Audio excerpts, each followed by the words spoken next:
नमस्कार दोस्तों, मैं हूं अरीशा गजल और आप देख रहे हैं द फैक्ट इंडिया। दोस्तों, राजनीति में कौन क्या बोलता है या ये सिर्फ एक बयानबाजी चल रही है, ये पूरे नैरेटिव को बदल देता है जो भी बयान एक पॉलिटिशियन देता है। और हाल ही में पीएम नरेंद्र मोदी ने वर्ल्ड ग्लोबल समिट में जो कहा, उससे राजनीति जो है वो थोड़ा सा गर्मा गर्मी हो चुकी है। आज हम उसी चीज को आसान भाषा में समझेंगे, तो इस वीडियो को आखिरी तक जरूर देखिएगा। समिट में पीएम नरेंद्र मोदी ने कांग्रेस पर सीधा निशाना साध दिया है। उन्होंने कहा कि कांग्रेस जो है वो मॉइस्ट टेरर को छुपाती रही है, उनके जो शान है वो बिल्कुल दुनिया से और देश से छुपाती हुई आ रही है, जो कि नक्सली हिंसा का हिस्सा बनते हैं। राहुल गांधी का नाम लिए बिना पीएम मोदी जो है बोलते हैं, जो माथे पर संविधान लेकर नाचता हो वो आज भी जो टेरर है, जो टेररिज्म जैसी चीज है, उनकी रक्षा कर रहा है। साथ ही उन्होंने ये भी कहा कि भारत अब बदल चुका है, अब इंडिया चुप बैठने वालों में से शामिल नहीं है।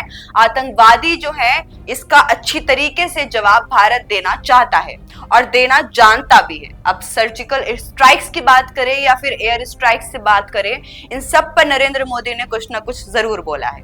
और अब आते हैं दूसरी तरफ, 140 करोड़ भारतीय अब नहीं रुकेंगे, ना थमेंगे। एटीट्यूड के साथ नरेंद्र मोदी आगे बढ़ते हुए बोलते हैं, यानी अब बात जो है कांग्रेस वर्सेस बीजेपी की नहीं रही है, बल्कि टेररिज्म और रिफॉर्म और गवर्नेंस की बात यहाँ पर आ चुकी है। अब जरा पीछे चलते हैं और बैकग्राउंड को समझते हैं। दोस्तों, पीएम मोदी ने ये बात सिर्फ मौजूदा राजनीति के लिए नहीं बोली है, बल्कि कांग्रेस के पुराने रिकॉर्ड्स पर भी काफी सवाल उठाए हैं उन्होंने।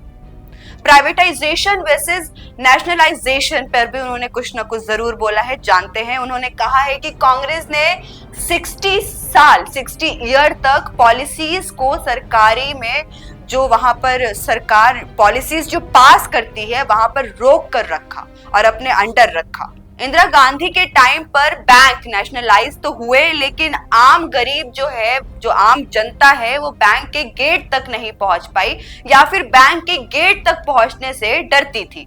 2014 से जब मोदी सरकार आई तब देश की आधी जनता के पास बैंक अकाउंट नहीं था, ऐसा नरेंद्र मोदी कहते हैं। और आज जन धन योजना के जरिए करोड़ों खाते खुल गए हैं बैंक अकाउंट में। अब उसमें पैसे हैं या नहीं है, ये इस पर हमारे प्राइम मिनिस्टर ने कुछ भी नहीं बोला है। लेकिन दूसरी बात अगर हम गौर करें कि एक और मुद्दे पे उन्होंने कुछ बोला है, वो बोला है पेट्रोल पंप और गैस सब्सिडी पर। 2024 से पहले कांग्रेस सरकार सब्सिडी क्राइसिस से जूझ रही थी। रिपोर्ट तो यहां तक कि ये भी कहती है कि पेट्रोल पंप रात 8 बजे से सुबह के 8 बजे तक बंद करने की प्लानिंग चल रही थी।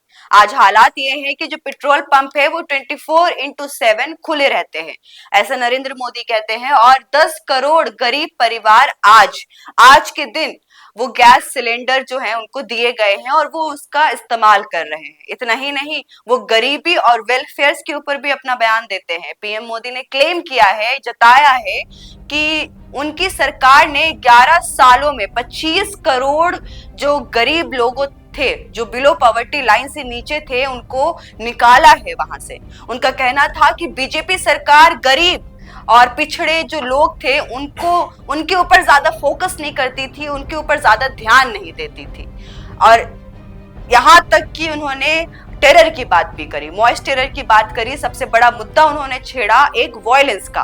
मोदी ने कहा कि कांग्रेस के समय इस पर पर्दा डाल दिया जाता था, इस टेरर को छुपा दिया जाता था। कई विक्टिम्स दिल्ली तक आए, उनके हाथ पैर कटे हुए थे, लेकिन उनकी आवाज दुनिया तक नहीं पहुंचाई गई, दबा दी गई।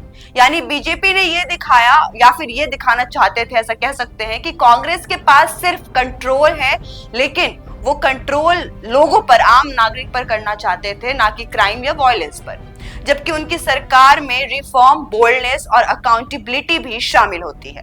अब आपकी इस बारे में क्या राय है, या फिर आप क्या सोचते हैं, नीचे कमेंट सेक्शन में जरूर बताइएगा। जाते जाते इस वीडियो को लाइक करना मत भूलिएगा और सब्सक्राइब करिए द फैक्ट इंडिया। बिजनेस अच्छा हो सकता है, लेकिन अगर नाम नहीं दिखा तो पहचान कैसे बनेगी?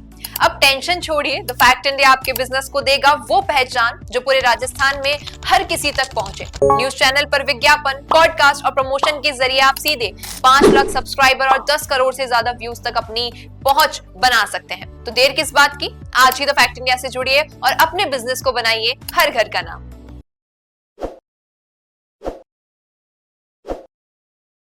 ताज़ा खबरों के लिए विजिट करें द फैक्ट इंडिया की वेबसाइट और डाउनलोड करें द फैक्ट इंडिया ऐप।